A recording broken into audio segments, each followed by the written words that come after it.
अच्छा बच्चों, आज हम डिस्कस करने जा रहे हैं Newton second law of motion. ठीक है, Newton second law of motion. आपने ना बच्चे अपने प्रीवियस क्लासेस के अंदर ना इस लॉ का नाम आपने ज़रूर सुना होगा कि न्यूटन का सेकंड लॉ क्या कहता है। इसके बच्चे हम स्टेटमेंट पहले लिख लेते हैं। स्टेटमेंट, इसकी स्टेटमेंट क्या है? Newton second law of motion की स्टेटमेंट हमारे पास क्या है? तो बच्चे ये लॉ क्या कहता है, जरा लिखिए स्टेटमेंट बच्चे इसकी। The rate of change of linear momentum, the rate of change of linear momentum, the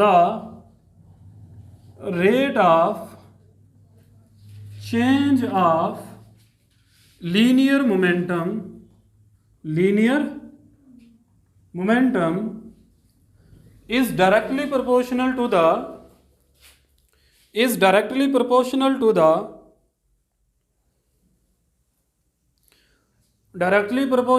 applied force, directly proportional to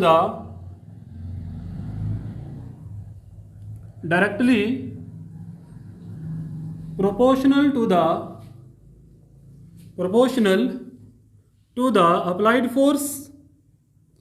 applied force जो बचे, बाहर से हम फोर्स अप्लाई करेंगे बॉडी के ऊपर, एक्सटर्नल फोर्स। तो जो rate of change of momentum किसी भी बॉडी का होता है बच्चों, किस पर डायरेक्टली प्रोपोर्शनल होता है? फोर्स के ऊपर। किसके ऊपर बच्चे होता है? और बॉडी में जो बच्चे चेंजेस आती है ना, चेंजेस आती है वो किस डायरेक्शन में आती है? And the changes take place in the body, and the changes take place in the body,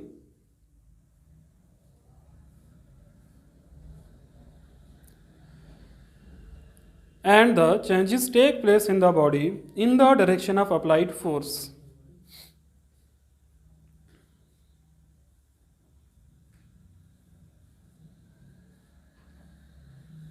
ठीक है। और बच्चे जो फोर्स हम लगाएंगे, मान लो ये डस्टर है बच्चे, अब मैं इस डस्टर पर फोर्स लगाऊंगा तो बच्चे इसमें इसका मोमेंटम चेंज होना स्टार्ट हो जाएगा। क्या हो जाएगा बच्चे? इसका मोमेंटम। अब ये चेंज किस डायरेक्शन में होगा? पर जिस डायरेक्शन में फोर्स लगाओगे उसी डायरेक्शन में इस बॉडी का मोमेंटम क्या हो जाएगा? चेंज हो जाएगा। ये है बच्चे आपका Newton second law of motion statement, इसकी मैंने बता दी।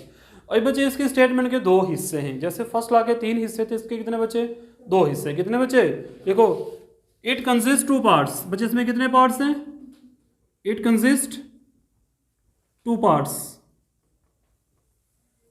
Newton second law of motion 2 parts को कंसिस्ट करता है। अभी फर्स्ट पार्ट की बच्चे हम बात करते हैं कि फर्स्ट पार्ट क्या कहता है। ठीक है, देखो बच्चे, फर्स्ट पार्ट क्या कहता है न्यूटन लॉ का? देखो बच्चे, the rate of change of momentum. पहला पार्ट क्या बच्चे? The rate of change of momentum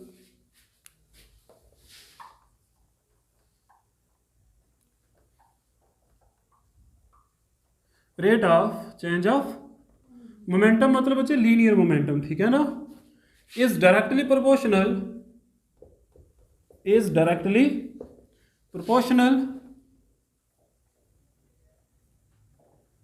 to the applied force.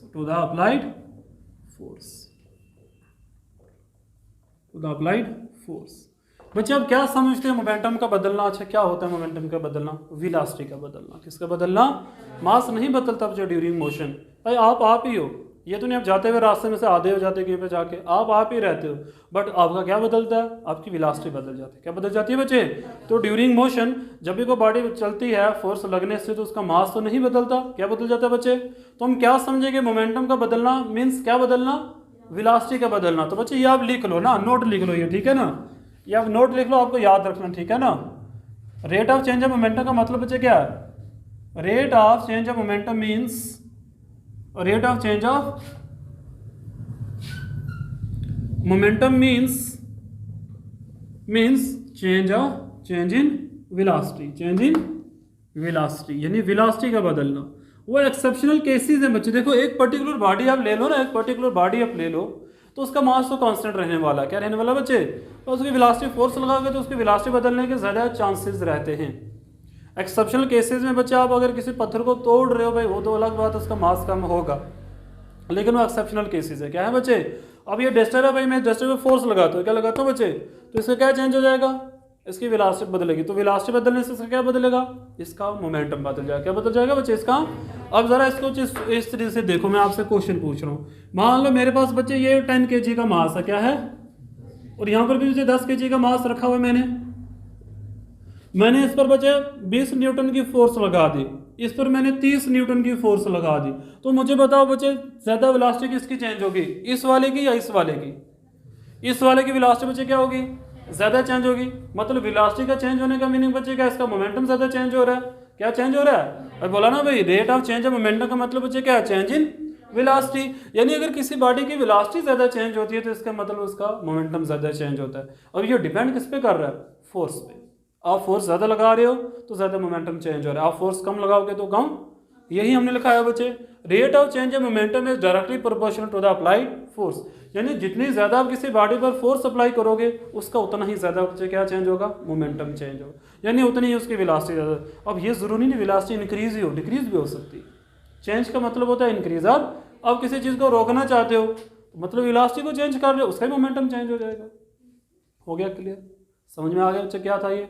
First part क्या कहता है, जो किसी बॉडी का जो मोमेंटम बदलता है वो डिपेंड किस पर कर रहा है, फोर्स लगा रहे हो, कितनी फोर्स आपने अप्लाई कर रखी है।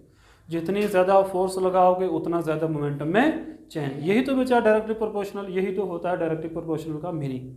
यहाँ तक क्लियर हो गया। इसके पीछे लिखो थोड़ा सा, इसके बारे में लिखो। देखो, the larger the force applied, the larger the force applied, the larger the force applied, greater is the change in momentum, greater is the change in momentum,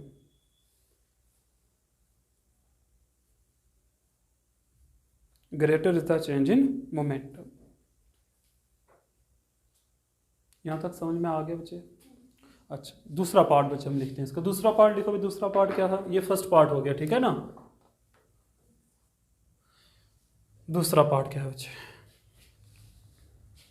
भाई दूसरा पार्ट ये कहता है कि जिस डायरेक्शन में फोर्स लगाओगे उसी डायरेक्शन में मोमेंटम चेंज हो जाएगा। वो उतनी को उसमें खासियत बच्चे को बड़ी बात नहीं है। उसमें सिंपल है, आप जिस डायरेक्शन में फोर्स लगा रहे हो ना, अगर बच्चे मैं ना किसी ऑब्जेक्ट को इधर फोर्स लगा, यानी इधर इसको फेंका तो ये इधर ही मूव करके जाए, ऐसा नहीं कि वापस आ जाए, वापस नहीं आएगा, उसी डायरेक्शन में आगे जाएगा। समझाएगी बात। तो लिखो बच्चे सेकंड पार्ट को लिख दो, change of momentum, the change of momentum occur in the same direction, occur in the same, occur in the, ऐसे लिखो, occur in the direction of force लिखो, सेम को छोड़ो, occur in the direction of force.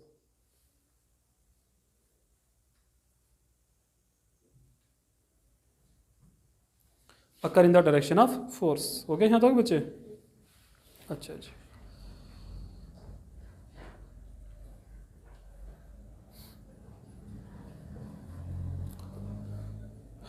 अब बच्चे ना हम Newton के सेकंड लॉ से ना फोर्स को डिफाइन करेंगे। क्या करेंगे, सेकंड लॉ पढ़ लिया क्या है, इसके दो पार्ट है बच्चे। आप डेफिनेशन आ गई इसकी, क्या होगी, इससे हम डिफरेंट चीज़ों को डिफाइन करने वाले। लिखो बच्चे, derivation of force from Newton second law. This is the most important question जो बच्चे आज हम डिस्कस करने वाले हैं, ठीक है ना।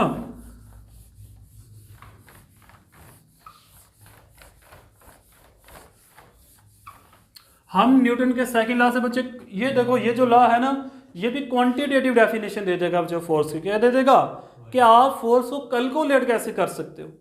पिछले क्वेश्चन में हम कैलकुलेट नहीं कर सकते, हमें सिर्फ इतना पता था फोर्स होता क्या है।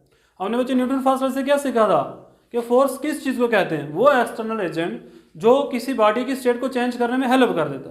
अब वो फोर्स होती कितनी है भाई, वो फोर्स कितनी है, उसका मैग्नीट्यूड कितना है, तो बच्चे वो कौन बताएगा, वो न्यूटन का सेकंड लॉ हमें बताता है। और कैसे बताता है बच्चे, वो देखो, लिखो, कंसीडर एन ऑब्जेक्ट,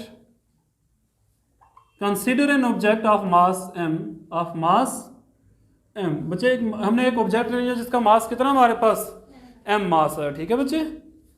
मास कितना उस ऑब्जेक्ट का, m mass, and is moving with velocity v, with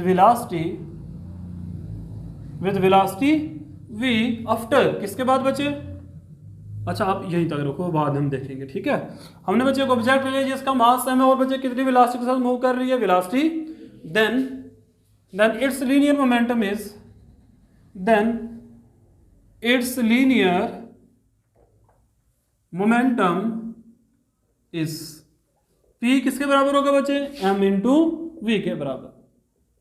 इस वेव के बच्चे क्या निकल के लीनियर मोमेंटम आ गया। अच्छा मैग्नीट्यूड में लीनियर मोमेंटम बच्चे क्या होगा, वेक्टर सिंबल को हटा दो बस, और क्या करना है आपको ना। इन मैग्नीट्यूड P किसके बराबर होगा बच्चे, m इंटू वी के। किसके बराबर हो जाएगा बच्चे, m इंटू वी के। ये बच्चे क्या आ गया, लीनियर मोमेंटम हमारे पास आ गया। ठीक है, यहां तक कोई प्रॉब्लम बच्चे। अच्छा rate of change of momentum क्या होगा, rate of change of momentum, rate of change of momentum इस, उसको बच्चे हम कैसे लिखेंगे, इसको हम लिखेंगे D P by D t. क्या लिखेंगे बच्चे, ये याद रख लो। यानी आप मोमेंटम का टाइम डेरिवेटिव निकालो, with respect to time differentiate करो। इसका मतलब बच्चे क्या, हम इसका क्या निकालना है, रेट ऑफ, बच्चे याद करो जरा, वेलोसिटी एक्सेलरेशन। हम वेलोसिटी को कैसे लिखते थे बच्चे, देखो वेलोसिटी को हम लिखते थे D X by D T, यानी rate of change of displacement. क्या होती है बच्चे, रेट ऑफ चेंज ऑफ, ये है ना डी बाई डी टी का मतलब rate of change of, rate of, ये किसका रेट ऑफ चेंज है, डिस्प्लेसमेंट का। अगर एक्सेलरेशन हो तो उसको कैसे लिखते थे, D we by D T, यानी rate of change of velocity. बच्चे क्या है इसका मतलब, तो यहाँ पर D P by D T का मतलब क्या, rate of change of momentum. क्या है बच्चे, ये rate of change of momentum. यहाँ तक कोई दिक्कत नहीं होनी चाहिए, rate of change of momentum. यहाँ तो बच्चे समझ में आ गया। अच्छा नेक्स्ट बच्चे लिखो आप, late F be the force applied, F be the force applied on the body, on the object है ना, on the object, okay, on the, हम जो सपोज कर लेते हैं कि हमने कितनी फोर्स अप्लाई की है, F फोर्स अप्लाई कर दी किसी ऑब्जेक्ट के ऊपर, उस वक्त न्यूटन सेकंड लॉ क्या कहता है। ये जो फोर्स आपने अप्लाई की है, क्या अप्लाई किया बच्चे, जो ये किस पर डायरेक्टली प्रोपोर्शनल होगी, rate of change of momentum पर। किस पर बच्चे, हमने according to Newton second law, according to Newton second law of motion, second law of motion, force applied is directly proportional, बच्चे सिंपल करते हैं, एक मिनट, फोर्स अप्लाइड ऐसे लिखो, प्रोपोर्शनल का सिंबल डालो, to the rate of change of momentum, rate of change of momentum. यहां पर आ गया। फोर्स कितनी अप्लाई की है बच्चे, F कितनी फोर्स अप्लाई की। अच्छा प्रोपोर्शनलिटी का सिंबल एट इज रखो बच्चे, रेट ऑफ चेंज ऑफ कितना है, D P by D T है, डी पी बाई। हम बच्चे यहां से प्रोपोर्शनलिटी सिंबल को खंडाएंगे तो कांस्टेंट के का यूज हम कर रहे हैं बच्चे, ये और के बच्चे क्या है यहाँ पर, where k is known as constant of, where k is known as constant of proportionality। ठीक है बच्चे, प्रोपोर्शनैलिटी। ठीक है, यहाँ तक कोई प्रॉब्लम, कोई दिक्कत नहीं होनी चाहिए यहाँ तक समझने में आपको। ठीक है, यहाँ तक लिखो फिर आगे चलें, इतना लिख लो आप पहले।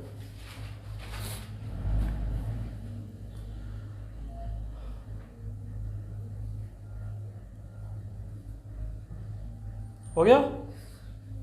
अच्छा यहां से रखो,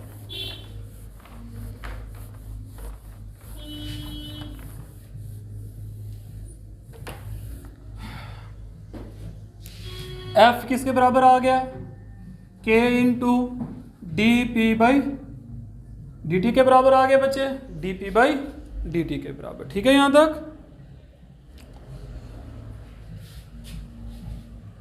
D P by D T आ गया। नाउ यहां से बच्चे देखो, F equal to some constant K into D by D T of, momentum किसके बराबर था, मास इंटू वेलोसिटी के। मोमेंटम किसके बराबर था बच्चे, मास इंटू वेलोसिटी के। F किसके बराबर आ जाएगा, some constant K, M fix है बच्चे। हम यहाँ पर क्या सपोज कर रहे हैं, M हमारा बच्चे क्या, M कांस्टेंट है, क्या है बच्चे, यानी मास यहाँ पर बॉडी का फिक्स रहेगा, मास नहीं चेंज हो रहा। तो मास अगर कांस्टेंट हो बच्चे, उसका थोड़ा डेरिवेटिव होगा, वो बाहर आ जाएगा। तो पीछे कौन रह जाएगा, d we by D t. क्या रह जाएगा बच्चे, d we by D t. यहाँ से क्या हो जाएगा, F equal to some constant K into M, d we by D t बच्चे किसके बराबर है, एक्सेलरेशन के बराबर। अभी बताया ना, यहाँ पर लिखा था मैंने साइड पे, rate of change of velocity किसके बराबर होता है बच्चे? एक्सेलरेशन के बराबर। नाउ एफ बच्चे किसके बराबर आ रहा है? सम कांस्टेंट के एम इंटू ए के बराबर आ रहा है। देखो बच्चे कुछ हद तक तो हम फार्मूले के पास पहुंच चुके हैं ना।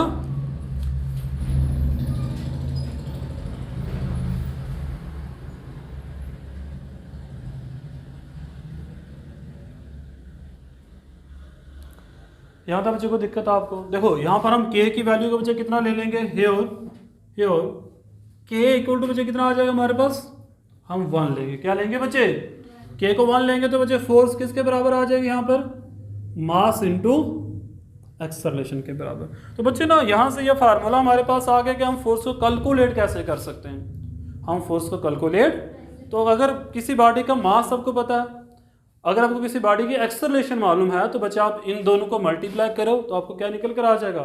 बॉडी पर फोर्स कितने न्यूटन की लगी हुई है। ठीक है, यहाँ तक बच्चे कोई दिक्कत? आज इतना ही रखेंगे ना। आने वाले लेक्चर्स के अंदर हम क्या करेंगे, इसके यूनिट को डिफाइन करना बच्चे आगे बड़ा लंबा चौड़ा काम है अभी इसका। ठीक है ना, अभी तो जस्ट स्टार्ट हुआ है। इसके यूनिट को डिफाइन करेंगे, फिर इम्पल्स वगैरह भी हमने पढ़ना, फिर न्यूटन थर्ड लॉ की तरफ मूव करेंगे। ठीक है, ओके, आज इतना ही रखते हैं फिर।